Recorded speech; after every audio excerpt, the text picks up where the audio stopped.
तो अब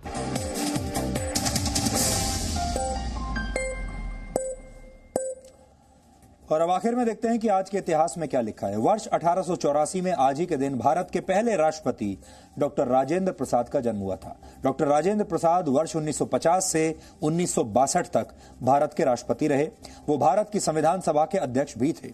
संविधान सभा ने देश के संविधान का प्रारूप तैयार किया था और बिहार के सिवान में जन्मे डॉक्टर राजेंद्र प्रसाद के बारे में एक कहानी बहुत मशहूर है।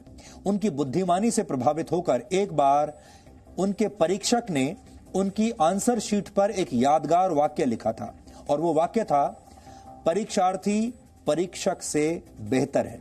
अर्थशास्त्र में एमए करने के बाद डॉक्टर राजेंद्र प्रसाद ने मुजफ्फरपुर और कलकत्ता में बतौर प्रोफेसर काम किया। वर्ष 1962 में उन्हें भारत रत्न से सम्मानित भी किया गया था। वर्ष 1889 में आज ही के दिन भारतीय स्वतंत्रता संग्राम के अमर सिपाही खुदीराम बोस का जन्म हुआ था। सिर्फ 18 वर्ष की उम्र में देश के लिए जान देने वाले खुदीराम बोस का जन्म पश्चिम बंगाल के मिदनापुर में हुआ था और उन्होंने 9वीं कक्षा के बाद ही पढ़ाई छोड़ दी थी और इसके बाद देश के स्वतंत्रता आंदोलन में शामिल हो गए थे। स्कूल छोड़ने के बाद खुदीराम बोस युगांतर पार्टी के सदस्य बने। इस संगठन को अंग्रेजों के खिलाफ हथियारबंद आंदोलन में भरोसा था। 11 अगस्त 1908 को ब्रिटिश हुकूमत ने उन्हें फांसी दे दी। खुदीराम बोस की शहादत के बाद बंगाल में कई दिनों तक स्कूल बंद रहे थे। वो नौजवानों में इतने लोकप्रिय थे कि नौजवानों की धोती और कमीज पर अक्सर खुदीराम लिखा होता था।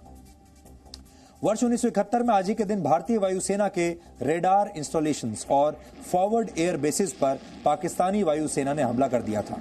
पाकिस्तान ने इस हमले का कोड नेम रखा था ऑपरेशन चंगेज खान। इसके तहत 11 भारतीय एयरफील्ड्स और कश्मीर के कुछ हिस्सों पर हमला किया गया था। हालांकि भारत की जबरदस्त कार्रवाई की वजह से पाकिस्तान को तब सफलता नहीं मिली। इस घटना को वर्ष 1971 में भारत और पाकिस्तान के बीच हुए युद्ध की शुरुआत माना जाता है।